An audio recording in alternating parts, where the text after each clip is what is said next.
Hello, glorious souls. Welcome to your Soul Service Astrology update for the 16th of May, 2022.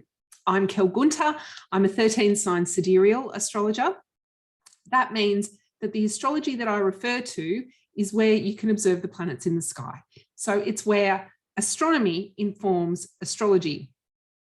And you get to do that yourself. You can look at the sky anytime and allow the planets to inform yourself. I don't use prediction in the astrology. I use astrology as an energetic portal to take us into consciousness, to expand consciousness so that you can have a much more fulfilling life and or business. And who wouldn't want that?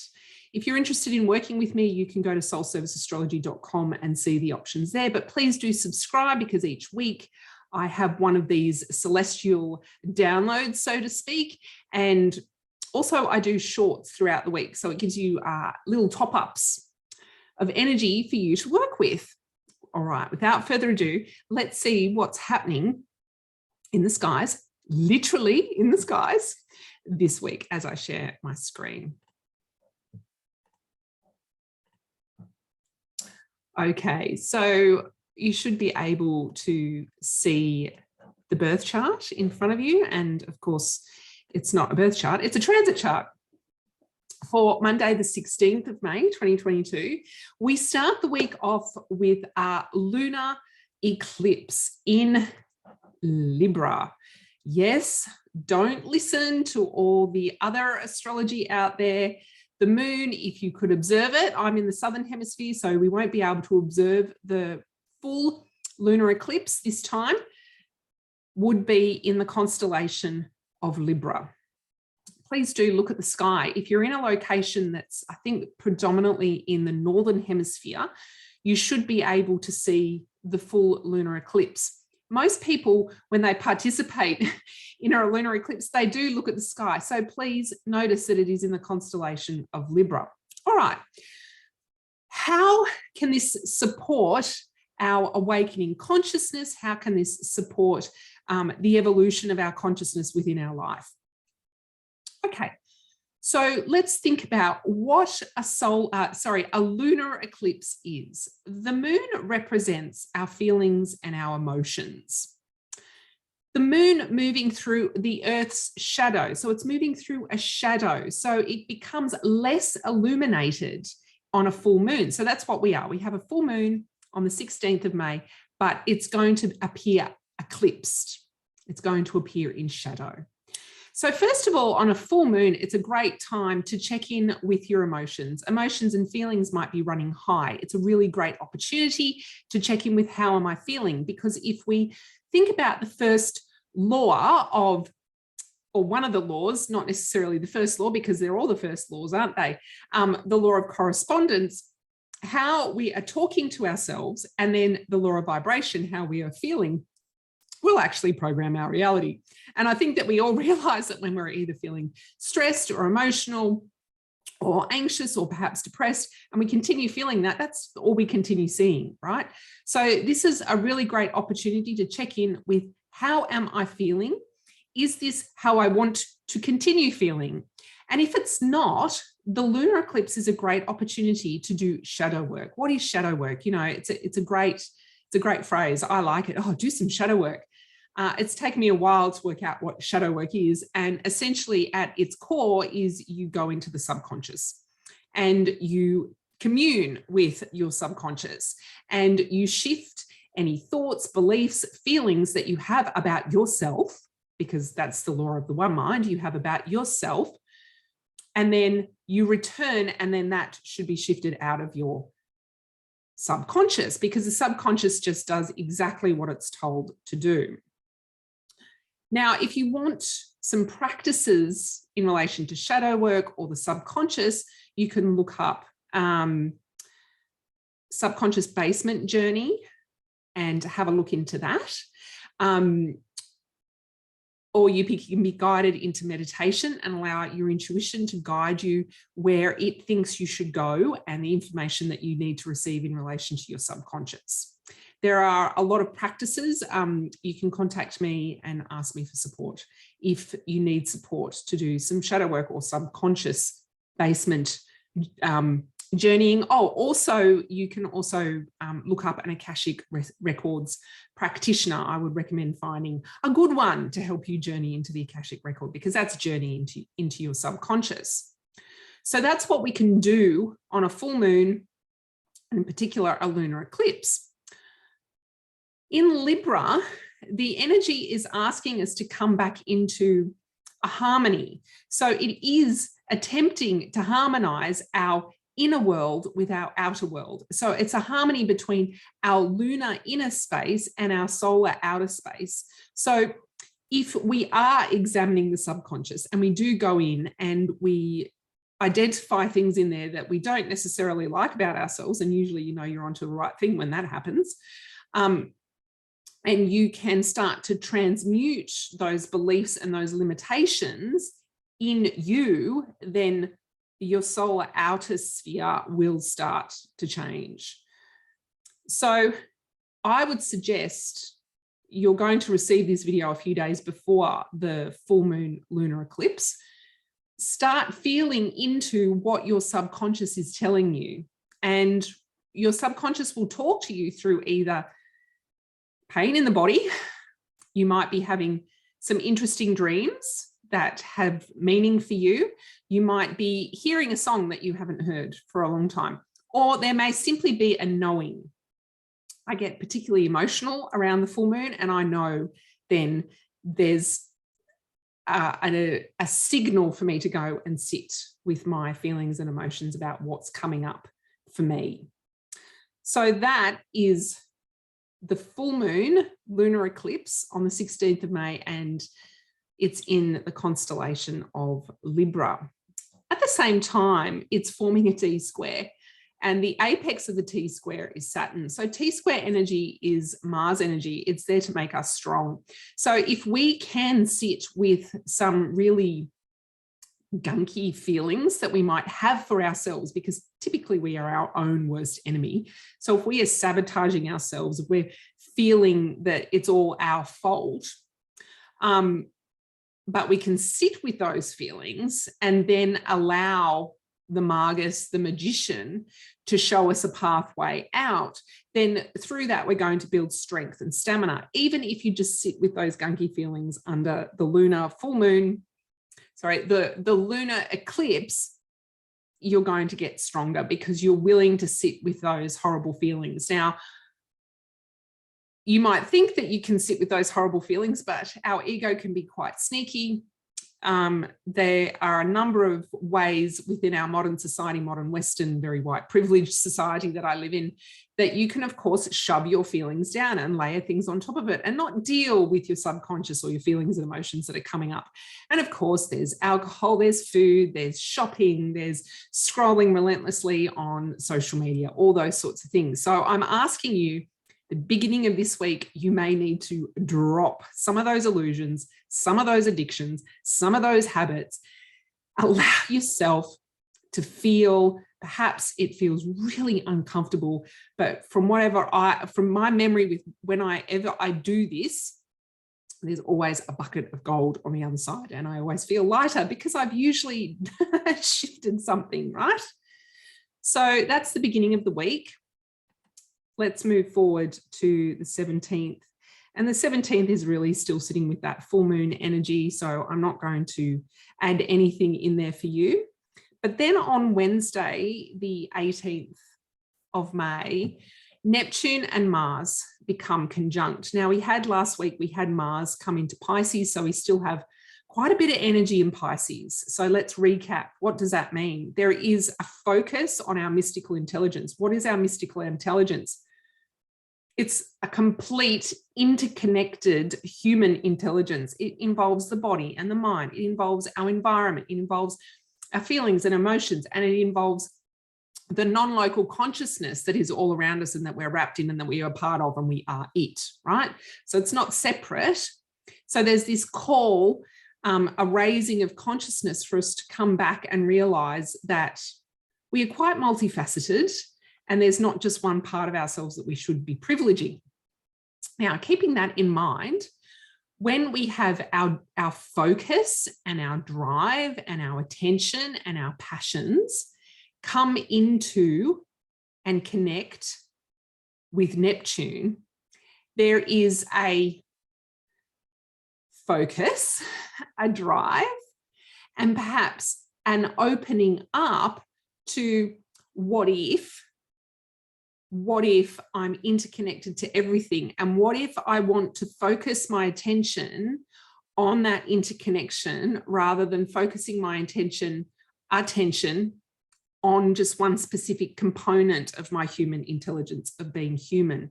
So I think this Pisces energy overall with Mars there it's going to give us an opportunity to explore other parts of what it means to be human for you. And can you regenerate some of those elements within your life? Is there something you can do? Because Mars is action. Is there something you can do to start to feel more human? And usually when we're feeling less human is when we're either really emotional, like I said, you might be feeling at the beginning of the week, and you know something needs to change. You need to change something and you need to shake things up a bit, do something differently. Well, perhaps this is your prompt on Wednesday, the 18th, with Neptune conjunct Mars. Let's move on to the 19th. We have Jupiter sextile Mercury retrograde. So Jupiter is up here and it's sextile Mercury retrograde. Jupiter is expansive energy operating in Pisces. It wants you to expand into everything that you are, into all your mystical intelligence. So that's your body, your mind, your environment, your emotions, and your consciousness. And so that you can step into potentiality. And Stephen Hawking says, in an infinite universe, all possibilities are certain. Right? So just carry that vibration with you, with that Jupiter vibration. And a sextile energy is everything that you need. So with Mercury, the mind, going backwards in Taurus, it's a great time to be reviewing our values, checking in with how we're interrelating with our ecology and our earth. Like, am I taking too much? Am I being too materialistic? Are there ways of thinking and being in my environment that I can change? Now, this sextile energy is, I have everything I need. So there may actually be an opening for you to get a little bit nebulous and curious and have some time and space and allow your mind to float a little bit, allow your mind to think a bit more simply, to not be sort of overrun with all these thoughts constantly that we get in the modern Western world. So play with that energy. I would say it's a little bit more playful. Play with that energy, and that can support the calming of the fluctuations in the mind. So that's the 19th of May. The 20th of May sees Pluto trine Mercury retrograde. Is that correct? That is, no, it's trine the sun. So let's go down here. Yeah, Pluto is trine the sun. So Pluto is in Sagittarius. It's also retrograde. So 2 retrograding planets suggests there's a review here. There's a recalibration. There's a renewal. Perhaps there's a rest. All the words that start with R, I've decided, are linked to retrograde. I don't know why that is. Perhaps somebody can tell me. Pluto is annihilation, it's destruction.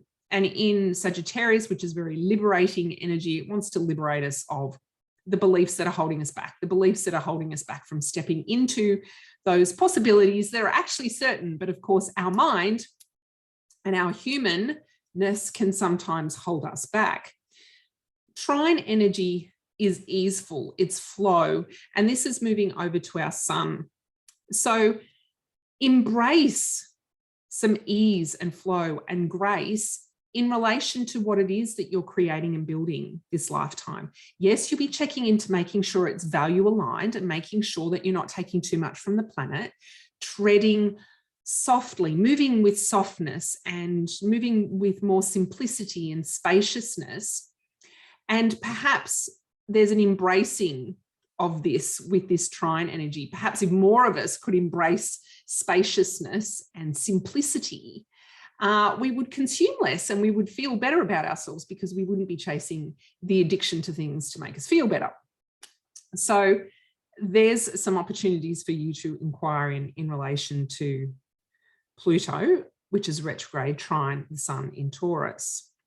And then on the weekend, there is a notable shift, and it's the North Node moving back into Aries. And I say back, but it wouldn't have been here for a very long time, over 100 years, I think. The North Node, I link to our mission. Now, if you've not heard me talk about the North Node before, the North Node is not a physical body. It's not a comet. It's not an asteroid. It's not a planet. It's not a dwarf planet. It is a point. It's a point where the orbiting moon around our Earth intersects with the orbit of the sun. And that's called either the North Node or the South Node. In the North, obviously, it's the North Node, and in the South, it's the South Node. South of the planet, north of the planet. So the North Node will be shifting back into Aries. So if the North Node represents the direction forward, our mission forward, these are places that are typically uncomfortable for us, moving into areas where we may not necessarily have gone before, and we may not necessarily know how to get there and all the answers. We just feel compelled that that's our mission to fulfill. We want to be taking steps to move into that. It's had a long journey through Taurus. So our mission has become value-backed. It's become aligned and connected with the planet and what it's taking from the planet. Perhaps your mission has dropped any materialistic desires and embraced a more simplistic, and what I was saying before with Taurus, a much more simplistic and ecologically connected, value-backed way of coming into being, that North Node energy coming into being. So now as it steps into Aries, the mission is getting focused, it's getting clear, it's willing to wage war, but in the best way possible. So what can initially happen with the energy shift is that you may wage war, you may fight the mission, you may fight that this is not the way. And it's funny, as I'm speaking about this, oh my God, this is what is happening to me at the moment. You may fight that mission, and that this feels really uncomfortable. You're asking me to go into places that I've never been before. Like, you think like a warrior, think like a soldier. They have to overcome their fear because they're going into the unknown. So when you have a mission, regardless of what it is, sometimes there's steps that are unknown and there's feelings there that are unknown. With your mission, you just need to remain focused on it. And if we learned anything in Taurus, it's to keep things simple. And I've just verbalized my own medicine as I've spoken, that is to really keep your mission simple, because the simpler it is for us, the more aligned we can get with it, the more harmonious it becomes, the easier it becomes to remember it and to see it coming in. If it's really complicated, you're not going to remember all the parts. All the parts keep coming in with it, right? You just need to remember and focus in your drive, your passion, your focus on what the mission is, and keep it simple. So that is the shift of the North Node into Aries. And that completes this week's astrology. I hope you enjoyed that. Please don't forget to subscribe.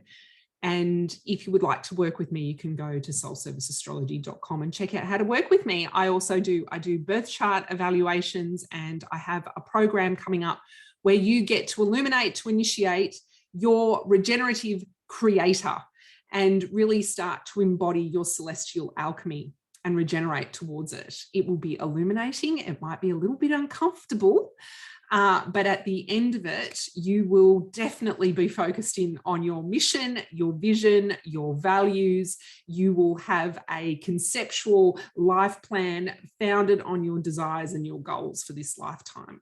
And you'll have started to have some action steps towards it. So come and join me for that from the 20th of June. You can go to soulserviceastrology.com to find out more.